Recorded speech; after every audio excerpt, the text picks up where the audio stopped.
नमस्कार दोस्तों, स्वागत है आपका हमारे इस YouTube चैनल पर। दोस्तों, आपको हमारे चैनल के माध्यम से माइनिंग फील्ड से जुड़ी सारी अपडेट्स एवं वैकेंसीज़ की जानकारी दी जाती है।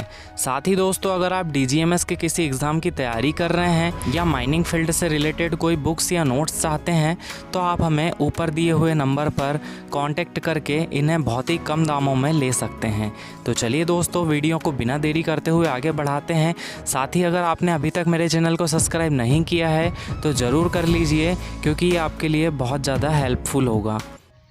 दोस्तों, आज का ये वीडियो जो हमारा माइनिंग सरदार और ओवरमैन से रिलेटेड सामने एग्ज़ाम है, उसको देखते हुए कुछ MCQ के फॉर्म में आपके लिए क्वेश्चन सेट तैयार किया गया है। ये वीडियो आपके लिए काफ़ी हेल्पफुल हो सकता है, तो इस वीडियो को बिना स्किप करे ध्यान से देखिएगा। साथ ही दोस्तों, और भी कोचिंग नोट्स हमारे पास आपके लिए अवेलेबल हैं, चाहे तो आप उन्हें हमसे कांटेक्ट करके ले सकते हैं। तो चलिए दोस्तों, बिना देरी करते हुए वीडियो को आगे बढ़ाते हैं और देखते हैं कुछ क्वेश्चंस। पहला क्वेश्चन है हमारा, नदी यानी रिवर का अर्थ है कि कोई भी जलधारा, चाहे वह मौसमी हो या बारहमासी, तथा उसका विस्तार उनके दोनों किनारों में कब तक माना जाएगा। इसके ऑप्शन देखेंगे। ऑप्शन ए है उच्चतम जल वृद्धि स्तर यानी हाईएस्ट फ्लड लेवल। बी है उच्चतम ज्ञात जल वृद्धि स्तर means highest non flood level. C 15 metre दोनों तरफ। और डी उपयुक्त में से जो अधिक हो। इसका राइट आंसर होगा ऑप्शन बी, उच्चतम ज्ञात जल वृद्धि स्तर यानी हाईएस्ट नॉन फ्लड लेवल। इसके बाद नेक्स्ट है हमारा, संवेगी शोर यानी जिसको हम इम्पल्स नॉइस बोलते हैं कि किस स्तर पर एयर प्रोटेक्शन धारण करना अनिवार्य है। यहाँ पे हमारे ऑप्शन दिए हैं। A 85 dBA means decibel. B 115 decibel. C 130 decibel. D 140 decibel. तो इसका राइट आंसर जो होगा आंसर सी 130 डेसिबल। इसके बाद नेक्स्ट है हमारा, यदि व्यक्ति जो सरफेस या OCM में नियुक्त होने वाला है वह व्यावसायिक प्रशिक्षण नियम के अनुसूची 1 के अनुसार कितने दिनों का थ्योरेटिकल ट्रेनिंग लेगा। इसके ऑप्शन है। ए 6 दिन की। बी 12 दिनों की। सी 18 दिनों की। और डी इनमें से कोई नहीं। इसका राइट आंसर होगा ऑप्शन ए 6 दिनों की।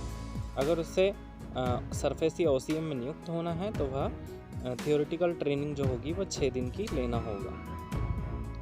इसके बाद नेक्स्ट है हमारा, एक व्यक्ति जो अंडरग्राउंड माइंस में काम करता है तथा अर्न लीव पाने का हकदार है तो उसे कितने दिनों की उपस्थिति में 1 दिन का अवकाश मिलेगा।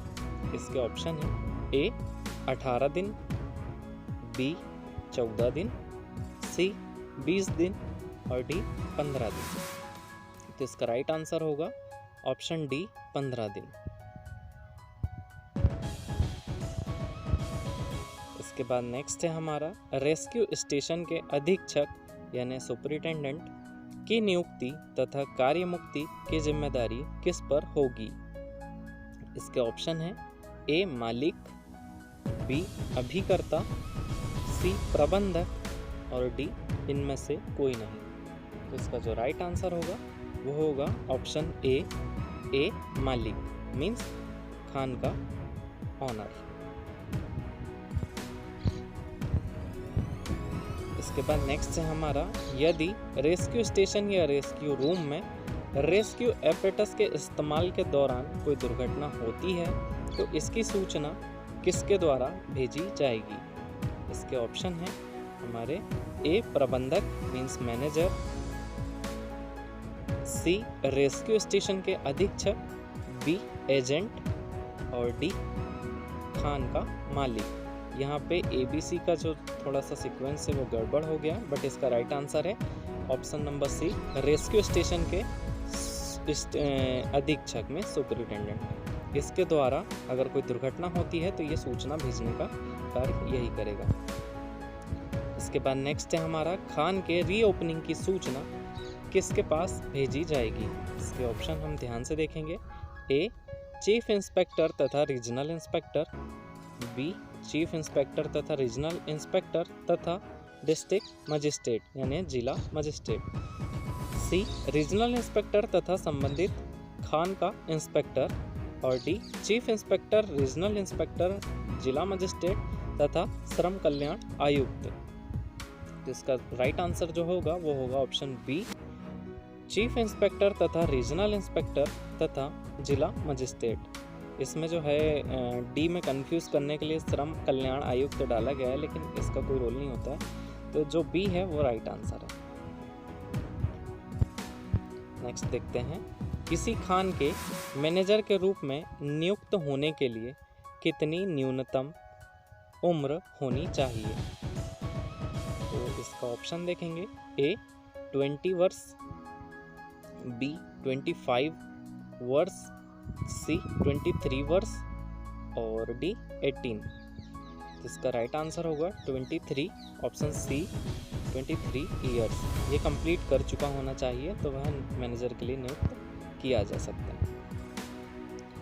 इसके बाद नेक्स्ट है हमारा असिस्टेंट मैनेजर और अंडर मैनेजर खान के मैनेजर के आदेशानुसार दिए गए खान के प्रभाग यानी डिस्ट्रिक्ट का दौरा, निरीक्षण एवं जांच करेंगे तो उनके द्वारा यह दौरा किस समय अंतराल में किया जाएगा।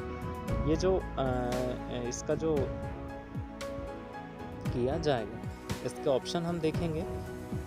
ए सप्ताह में 4 बार, सी सप्ताह में 5 बार, बी 15 दिन में 4 बार और डी प्रत्येक कार्य दिवस में यानी एवरीडे। इसका राइट आंसर जो होगा वो होगा ऑप्शन डी प्रत्येक कार्य दिवस में। ये मैनेजर के द्वारा इन लोगों को कार्य सौंपा जाता है और ये इनका डेली का काम होगा असिस्टेंट मैनेजर और अंडर मैनेजर का कि ये दौरा करें और निरीक्षण और जांच की रिपोर्ट डेली तैयार करें। इसके बाद हमारा नेक्स्ट है हेडगियर पुल्ली के खांचे यानी जिसको हम ग्रुप बोलते हैं तथा वाइंडिंग रोप के बीच में कितना कॉन्टैक्ट एरिया संतोषजनक माना जाता है। इसके ऑप्शन है ए 90 डिग्री तक, बी 120 डिग्री तक, सी 60 डिग्री तक और डी 180 डिग्री तक। इसका राइट आंसर होगा ऑप्शन बी 120 डिग्री तक यानी 120, ऑप्शन बी।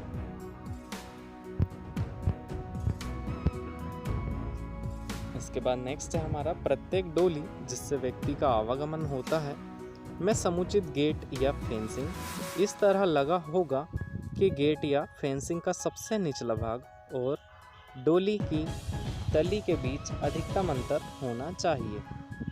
इसके ऑप्शन है कितना होना चाहिए। ए 25 सेंटीमीटर, बी 20 सेंटीमीटर, सी 15 सेंटीमीटर और डी 10 सेंटीमीटर। तो इसका निचला भाग और जो डोली की तली होगी उसके बीच अधिकतम अंतर होगा 15 सेंटीमीटर का। इसका राइट आंसर होगा ऑप्शन सी 15 सेंटीमीटर। इसके बाद नेक्स्ट है हमारा सॉफ्ट सिंकिंग में उपयोग किए जाने वाला डिटैचिंग हुक को कितने दिनों में एक बार उसके सभी भागों को अलग अलग करके साफ किया जाएगा तथा बारीकी से जांच की जाएगी और उसके शीरर पिन को बदल दिया जाएगा। इसके ऑप्शन है ए 6 महीना, बी 3 महीना, सी 1 महीना और डी 7 दिन। इसका राइट आंसर होगा ऑप्शन डी 7 दिन यानी सप्ताह में एक बार ये सारी चीज़ें चेक की जाएगी, साफ की जाएगी। अगला क्वेश्चन देखते हैं। जब वाइंडिंग रस्से का कैपिंग और रिकैपिंग श्वेत धातु जिसको हम वाइट मेटल बोलते हैं के प्रयोग करके किया जाता है तब केबल के सॉकेट को पिघला श्वेत यानी वाइट मेटल डालने से पहले गर्म किया जाता है, उसे कितना तापमान तक गर्म किया जाएगा। इसके ऑप्शन देखेंगे। ए 100 डिग्री तक, बी 200 डिग्री तक, सी 360 डिग्री तक और डी 363 डिग्री तक। इसका राइट आंसर होगा ऑप्शन ए 100 डिग्री तक। 100 डिग्री तक तापमान में इसको हम गर्म करके डालेंगे। इसके बाद नेक्स्ट है हमारा, दो टब के बीच कितने में कम अंतर यानी गैप होने पर उन्हें अनुक्रमण यानी आगे पीछे में माना जाएगा। इनके बीच में गैप क्या रहेगा? इसके ऑप्शन है ए 9 मीटर, बी 10 मीटर, सी 3 मीटर और डी 1 मीटर। इसका राइट आंसर होगा ऑप्शन बी 10 मीटर, 10 मीटर का अंतर होगा। इसके बाद नेक्स्ट है हमारा, सभी विद्युत कंपनी चाहे वे विद्युत उत्पन्न यानी जनरेशन और संप्रेषण यानी ट्रांसमिशन या वितरण यानी डिस्ट्रीब्यूशन, यानी कोई भी कंपनी जनरेशन, ट्रांसमिशन या डिस्ट्रीब्यूशन करती हो तो वह एक विद्युत सुरक्षा पदाधिकारी यानी इलेक्ट्रिकल सेफ्टी ऑफिसर की नियुक्ति करेगी। इस विद्युत सुरक्षा पदाधिकारी की योग्यता क्या होगी, यानी उस इलेक्ट्रिकल सेफ्टी ऑफिसर का क्वालिफिकेशन की हम यहाँ पे बात कर रहे हैं। तो इसके ऑप्शन हम देखेंगे, ए इलेक्ट्रिकल इंजीनियरिंग की डिग्री तथा 5 वर्ष का अनुभव, बी इलेक्ट्रिकल इंजीनियरिंग का डिप्लोमा तथा 10 वर्ष का अनुभव, सी इलेक्ट्रिकल इंजीनियरिंग की डिग्री तथा 10 वर्ष का अनुभव और डी इलेक्ट्रिकल इंजीनियरिंग का डिप्लोमा तथा 15 वर्ष का अनुभव। कंफ्यूज करने वाले कुछ पॉइंट्स थे। इसका राइट आंसर होगा ऑप्शन सी इलेक्ट्रिकल इंजीनियरिंग की डिग्री तथा 10 वर्ष का अनुभव, यानी उसके पास डिग्री भी होना चाहिए और 10 साल का एक्सपीरियंस भी होना चाहिए। सी राइट आंसर। इसके बाद हमारा नेक्स्ट है, किसी थर्ड गैसी सिम में किन जगहों पर रखे गए सभी पोर्टेबल या ट्रांसपोर्टेबल एपरेटस यानी उपकरण फ्लेम प्रूफ होंगे। इसके ऑप्शन है, ए फेस या गोफ से 90 मीटर के भीतर के सभी क्षेत्र, बी अंतिम संवातन यानी लास्ट वेंटिलेशन बिंदु के भीतर के सभी क्षेत्र, सी फेस या गोफ से 270 मीटर के भीतर के सभी क्षेत्र और डी इनमें से कोई नहीं। इसका राइट आंसर होगा ऑप्शन सी फेस तथा गोफ से 270 मीटर के भीतर के सभी क्षेत्र। यहाँ पर जो होंगे उपकरण यानी एपरेटस वो फ्लेम प्रूफ ही होंगे। इसके बाद नेक्स्ट देखते हैं हम, बोर्ड एंड पिलर व्यवस्था के डेवलपमेंट वर्किंग में गैलरी की अधिकतम ऊंचाई क्या होगी? इसके ऑप्शन है, ए 3 मीटर, बी 4.5 मीटर, सी 2.4 मीटर और डी 5.4 मीटर। तो यहाँ अधिकतम ऊंचाई की बात हुई है, इसलिए इसका राइट आंसर होगा ऑप्शन ए 3 मीटर। 3 मीटर से ऊंचा नहीं रखेंगे। इसके बाद नेक्स्ट है हमारा, सीमेंट कैप्सूल को लगाने के 2 घंटे बाद इसका न्यूनतम कंप्रेसिव स्ट्रेंथ कितना होना चाहिए? इसके ऑप्शन है, ए 3 MPa यानी यहाँ लिखा हुआ है MPa मीन्स मेगा पास्कल, ये इसका मात्रक है यूनिट, बी 7 मेगा पास्कल, सी 12 मेगा पास्कल और डी 10 मेगा पास्कल। तो इसका राइट आंसर होगा ऑप्शन बी 7 मेगा पास्कल। इसके बाद नेक्स्ट देखते हैं हम, फर्स्ट डिग्री गैसी खान में किसके लिखित अनुमति से वेल्डिंग या गैस कटिंग किया जा सकता है? इसके ऑप्शन है, mine A chief inspector, B regional inspector, C inspector, D प्रबंधक यानी माइन मैनेजर। तो इसका राइट आंसर होगा ऑप्शन डी प्रबंधक माइन मैनेजर। ये अगर लिखित अनुमति दे तो वेल्डिंग या गैस कटिंग की जा सकती है, लेकिन माइंस फर्स्ट डिग्री होनी चाहिए, ओनली फर्स्ट डिग्री की बात है। तो दोस्तों आज के वीडियो में बस इतना ही। अगर आप इसी तरह के और अच्छे क्वेश्चंस चाहते हैं और तो चलिए दोस्तों मिलते हैं नेक्स्ट वीडियो में, और चैनल को सब्सक्राइब अगर आपने नहीं किया है तो ज़रूर कर लीजिए और बेल नोटिफिकेशन को भी ऑन कर लीजिए ताकि अगला वीडियो मिस ना हो। Thanks for watching guys, stay connected, stay blessed.